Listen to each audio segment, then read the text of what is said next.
Hey, welcome back to my show. Perfect timing. I was just expecting you. So, a lot has been going on. I feel like I got to talk about this whole LA riots thing a little bit, man, for multiple reasons, right? So, it's a multifold situation going on in LA right now. There's the component of shipping all these illegals out of here changes the dynamics of the voting in cities. Democrats are desperate to retain those numbers because they influence how many individuals they get to have, how many seats they get to hold, and how many votes they get to have in Congress, right? And it's not based on the number of citizens, it's based on the number of human bodies in any given location. So the mass deportation of these bodies eliminates seats, which changes the dynamic of the vote. And Democrats are very desperate right now because their approval ratings are so low. They need to figure out a way to maintain and retain the people that they do have on board. So they're trying really hard to maintain that head count of people to not lose their power when it comes to voting.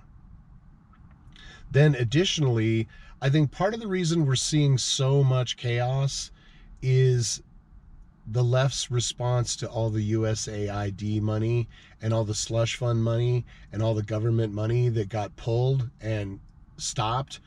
I think this is kind of a knee-jerk reaction to that as well. They're like, oh yeah, you're going to cut off our slush fund? We got something for you, right? But the funny part is, it doesn't hurt Donald Trump if they destroy LA. The only people that it hurts is the people that live in LA, the people that live in California, the people that live there, right? Like, one of the things that never made sense to me is destroying your own home, destroying where you live, right? Like that just doesn't make sense to me.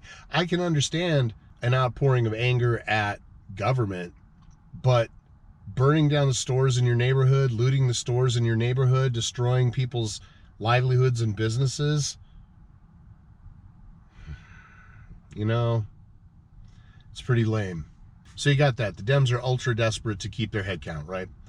Then there's also now this component of this is an actual insurgency. When you are hiring people out of the environment, paying them money to destroy things and to be protesters, that is an insurgency. That's organized. Somebody's in charge of it. Somebody's trying to foment it and make it go in a certain direction, right? That is the definition of insurgency. So now what we have in LA is an insurgency. It's the beginning. In my mind, it looks very, very similar to the beginning of the Maidan protests that kicked off the Ukraine shit in 2014. There was government protests and people showed up and started getting into it with the government, and then they got so far into it with the government collapsed, and that's how Zelensky got selected.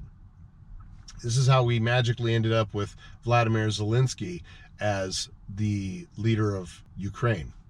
So there's somebody there organizing it, and that makes it an insurgency by definition. So we're at a different level than we've been at in the past. I saw something earlier this morning that was interesting about how George Bush, the first one, had actually used National Guardsmen to quell rioting after the Rodney King beating. So for the media to act as though this is unprecedented, completely not true. The president has used the military in Los Angeles before to stop rioting. So there's that component. And I think one of the things that they recognize is that the tide is turning on them, and it's like a last hard, desperate attempt to try and push their will on us.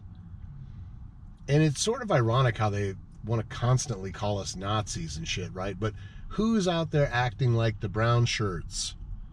Who's out there destroying property and breaking people's glass and making it impossible to do business? Who's acting like the brown shirts? It certainly isn't Trump supporters. right? They're not out there destroying neighborhoods. They are protesting, but they really are a peaceful protest. So I think that there's this huge sense of urgency to try and push this through. The other component to that is that all this fraud is being exposed in the government, and I think that these guys are all worried that the gravy train is going to come to an end and that they're going to be prosecuted for crimes where that in the past they would have been slapped on the wrist and let go. And I think that Dems are hopeful that they can overthrow Donald Trump somehow and get rid of him, and that that's going to stop the prosecution of these people for all their crimes. Yeah. So they've basically bet the entire farm on this protest thing going into an insurgency, going into basically an insurgency starts to head into the territory of civil war, right? It starts to become two or more bodies fighting each other. That was an interesting revelation that I had a while back. I was watching a video about France and the unrest there, and I came to the realization that we as Americans, we always think of civil war as the South versus the North. Like, we're mentally trained into this idea that civil war is technically one faction against another faction. But in reality, civil war can be many factions, some known, some unknown, some loosely aligned with each other, some just aligned with each other philosophically, right? Like, they don't actually have any ties to each other, but they both want the same end goals. And we are kind of into that territory right now where there's a bunch of factions that would love to see America stumble and fall. Iran would love to see America stumble and fall. China would love to see America stumble and fall. The Democrats would love to see America stumble and fall. The cartels would love to see America stumble and fall. So there's a lot of groups out there that are aligned against America, and we tend to not really think about how tenuous this all is and how it works in America through cooperation. Part of the reasons that America is so successful is we're really good at cooperating with each other to get things done. They would love to pile on like wolves right now, and while America is weak, try and take advantage of that. So there's a lot to unpack with the whole thing that's going on. It's bigger than just being pissed off about immigration. And really, I think what's going on at the core of it is that someone or many someones are attempting to foment a color revolution in America right now.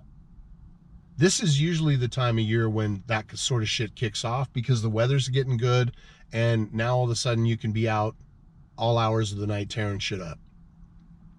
Unlike winter when it's too cold to do that. So it's an interesting time.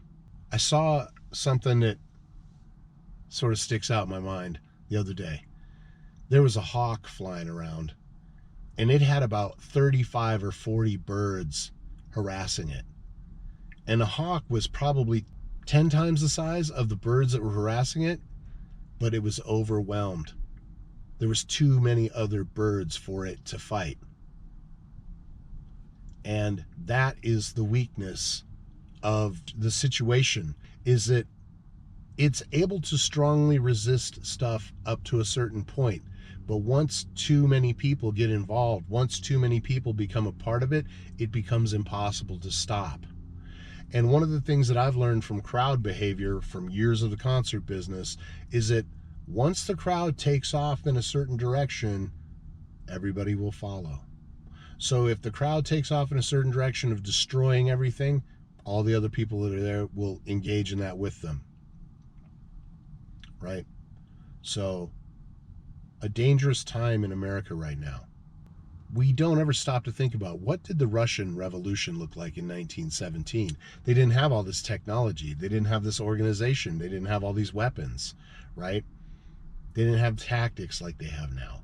And yet they still managed to overthrow that government and install the Russian government that then became the Soviet Union. So Americans need to stay vigilant. The left wants America weak. The left wants America downtrodden. And we're going to have to resist that. I think the prospect of civil war in America actually looks more possible now than it's ever looked. Civil War II, I guess we would call that. The Boogaloo. Yeah. So I kind of wanted to talk about all that stuff. I'll be curious to see if they can figure out who's providing the Riot face shields and the equipment and stuff like that. That's why I'm saying it's an insurgency. You got somebody giving aid and comfort to the enemy at this point. And then there's also this complicated part of one of the goals of all these protests is to try and get somebody killed. They want somebody to get killed so that they can martyrize that person. They can make that person into a martyr, like George Floyd, and then that will cause the violence to level up multiples, like 2 or 3 times as much violence if you have somebody die as a martyr. So they would love to get somebody killed so that they could use that as fuel and ammunition towards making the insurgency grow bigger and making it more powerful. So all of that is going on. Some people that I know and love dearly are in LA right now, and I hope they're safe. They're there because their child is having health problems, and I really hope that they get that figured out. Poor kid was on his way to Japan and had a seizure in the airport, and now he's in LA in a hospital. My thought and love and prayers go out to them. Yeah. All right. I think that's going to wrap it up for this one.